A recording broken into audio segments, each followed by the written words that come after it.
Assalamualaikum, ketemu lagi dengan Gumi Farms di Cerita Haji Reguler 2026. Kali ini kita mau ngebahas mengenai museum yang ada di sekitaran Masjid Nabawi. Ikutin ceritanya ya. Tahukah kamu kalau di bawah area Masjid Nabawi ini tersimpan sebuah museum yang menyimpan jejak peradaban Islam selama berabad-abad. Cara menuju ke museumnya itu, kalian lihat patokan dari kubah hijau tadi, lurus aja itu ada gate 369. Nah, di sini ada gate 369 patokannya ya. Dari gate 369 ini kalian tinggal belok ke kiri.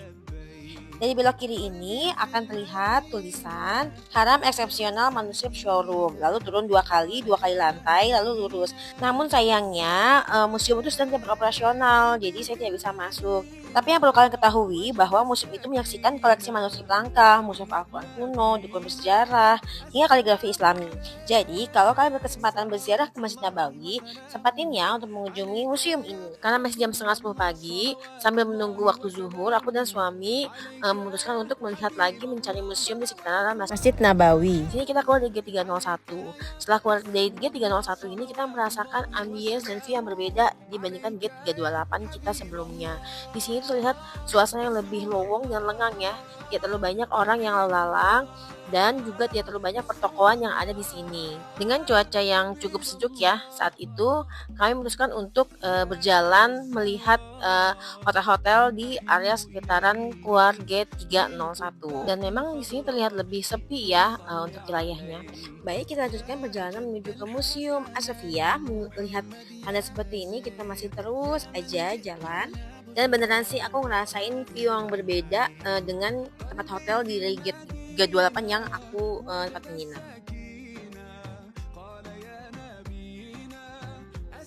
Dan untuk pertokoan yang ada di sini itu terlihat lebih lowong ya, nggak seperti di daerah yang 328 yang lebih ramai pengunjungnya.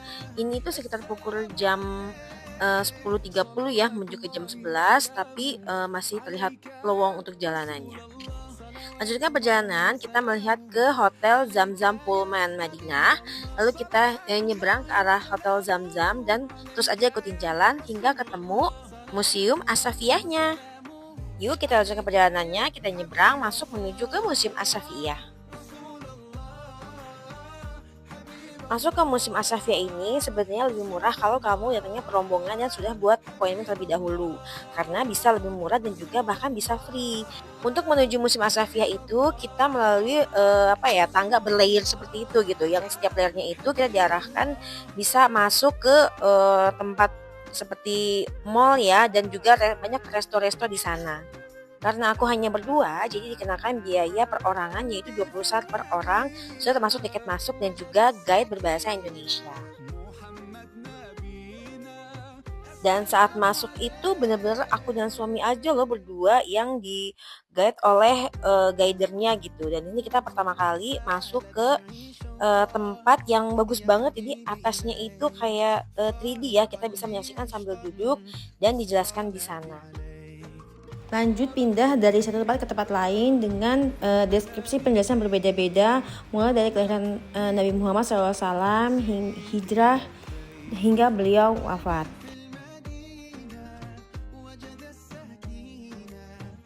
Untuk selanjutnya, yuk kita dengerin penjelasan dari museum guide-nya. Ini adalah replika dari Goa Hira. Ukurannya sedikit lebih kecil daripada ukuran goa aslinya yang berada di Jabal Nur di kota Makkah Al-Mukarramah. Di Goa Hira Al-Wasri. Yang ini dijelaskan mengenai peta perjalanan hijrah Rasulullah SAW dari kota Makkah Al-Mukarramah sampai kota Al-Madinah. Kita perhatikan di peta ini ada dua rute berwarna merah dan rute berwarna kuning. Rute berwarna merah ini adalah rute yang biasa di Tempat ini mengisahkan salah satu mujizat Rasulullah SAW saat hijrah ke Madinah. Beliau singgah di tenda umum Ma'bad, seorang wanita yang hanya memiliki seekor kambing kurus yang sudah menghasilkan susu. Namun atas izin Allah, Rasulullah mengusap kambing tersebut lalu keluar susu yang melimpah hingga cukup diminum oleh semua yang berada di sana. Masya Allah.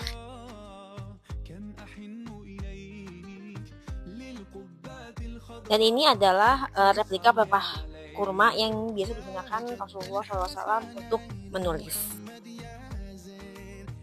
Masya Allah sih, museum ini bagus banget, benar-benar semuanya itu dibuat replika yang mirip dengan zaman Rasulullah SAW. When the messenger of Allah, peace be upon him, arrived in Medina. People gathered around the reins of his camel, each hoping that he would stay with him. He said, "Leave her, for she is commanded." And a door was opened in the northern wall, the former Qibla wall. As the mosque became too small for its worshippers, Nah, ini dijelaskan mengenai perubahan Masjid Nabawi dari waktu ke waktu hingga sampai dengan sekarang.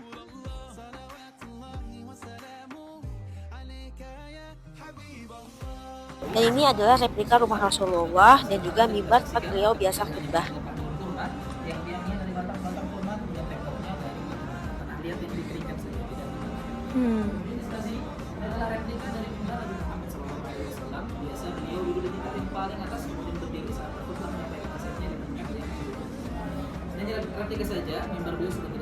Ini dijelaskan mengenai aktivitas Rasulullah dari mulai pagi bangun tidur hingga tidur kembali waktu malam.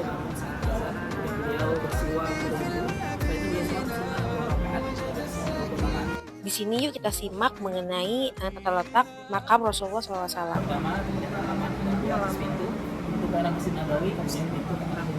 Rumahnya ini Kemudian ini bagian kamar. Rasulullah setelah beliau Shallallahu Alaihi Wasallam dipanggil Allah Subhanahu wa Ta'ala. Beliau dimakamkan di dalam rumah Ibunda Di sebelah Aisyah. sini, dalam sini ya. Iya, karena para nabi mereka dimakamkan di tempat di mana mereka dipanggil Allah Subhanahu wa Ta'ala. Rasulullah di pojok sebelah sini. Kemudian Ibunda Aisyah karena cintanya dengan Rasulullah, beliau masih tinggal di dalam, hanya pemisah antara makam dan antara tinggal dengan Ibunda Aisyah. Kemudian yang berikutnya kondisi rumah Ibunda Aisyah setelah ayahandanya yaitu Abu Bakar Siddiq radhiyallahu anhu dipanggil Allah Subhanahu wa Ta'ala. Beliau juga makam di dalam setelah makam Rasulullah, di depan Rasulullah, kemudian yang belakangnya adalah makam Abu Bakar. Sini, Abu Bakar sini, Ya, di tengah. di tengahnya. Ibunda Aisyah masih tinggal di sebelahnya. Di sana lagi. Kemudian Umar bin Khattab, beliau adalah seorang khalifah saat itu, Iya. memerintahkan agar pagarnya diubah menjadi tembok seperti ini. Oh ya. Kemudian yang berikutnya Umar. kondisi rumah Ibunda Aisyah setelah Umar bin Khattab radhiyallahu anhu dipanggil Allah Subhanahu wa Ta'ala. Beliau juga dimakamkan di dalam. Awalnya Ibunda Aisyah yang dimakamkan di dalam bersama suami dan ayahnya. Saat Umar sakit, dia minta izin kepada Ibunda Aisyah agar bisa dimakamkan bersama Rasulullah. Akhirnya Ibunda Aisyah mengalah, kemudian izinkan Umar dimakamkan di dalam. Kalau kita lihat pemisahnya adalah tembok, bukan tirai sebagaimana sebelumnya. Ya. Dibangun tembok karena Ibunda Aisyah sangat malu sekali dengan Umar tidak memiliki hubungan mahram dengan Ibunda Aisyah. Bahkan dikisahkan sebelum tembok ini selesai dibangun, Ibunda Aisyah tidak pernah melepas hijabnya di area ruangannya. Di tembok ini ada jendela kecil biasa para sahabat melihat. Jadi yang paling pertama adalah makam Rasul Shallallahu Alaihi Wasallam. Wajah beliau menghadap ke arah kiblat, kepala beliau ke arah Rasulullah, kakinya ke arah makam Nabi. Kemudian belakangnya makam Abu Bakar, kepala Abu Bakar sejajar dengan pundak Rasulullah Alaihi Wasallam. Yang paling terakhir adalah makam Umar bin Khattab radhiyallahu anhu. Sebelahnya adalah tempat tinggalnya Ibunda Aisyah radhiyallahu anha. Beliaulah yang melakukan perluasan Masjid Nabawi sampai akhirnya area rumah Ibunda Aisyah yang awalnya di luar masjid masuk ke dalam bagian di Masjid Nabawi. Beliau perintahkan gubernur kota Madinah saat itu Umar bin Abdul Aziz radhiyallahu taala untuk membangun kembali rumah Ibunda Aisyah. Akhirnya dibangunlah lapisan tembok pertama bentuknya persegi, kemudian yang berikutnya dibangun tembok bentuknya segitiga. Jadi Ibunda Aisyah makam Rasulullah Shallallahu Alaihi Wasallam ada 3 lapisan tembok. 2 lapisan tembok masih sama seperti sebelumnya, namun ini dibangun kembali di tahun 880 Hijriah. Itu sudah rapuh bangunannya, dibangun kembali. Dan kalau Masya Allah, setelah mendengar penjelasannya, aku makin mencintai Nabi besar kita Nabi Muhammad SAW. Dan di dinding ini dijelaskan detik-detik meninggalnya bagi kita Rasulullah SAW. Dijelaskannya itu benar-benar menyayat hati dan sedih banget untuk dengernya tuh sampai kita menitikan air mata. Gitu.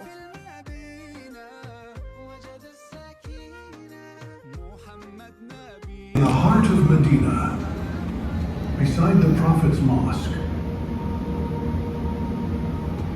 stood a small, humble room. Nah ini keluar dari museum kita keluar melalui toko souvenir ya, yang pastinya itu semuanya oleh-oleh mengenai Madinah dan juga Mekah gitu. Sini ada tumbler dan juga ada Al-Quran yang bisa sekaligus kalian wakafkan kalau mau titipkan di sini.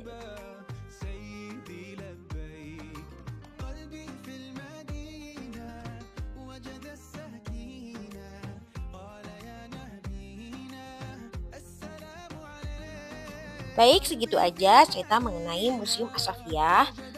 Saksikan terus perjalanan kami di perjalanan haji reguler 2026. Selanjutnya kami masih mau ngebahas tentang Madinah ya, sekitar di Madinah.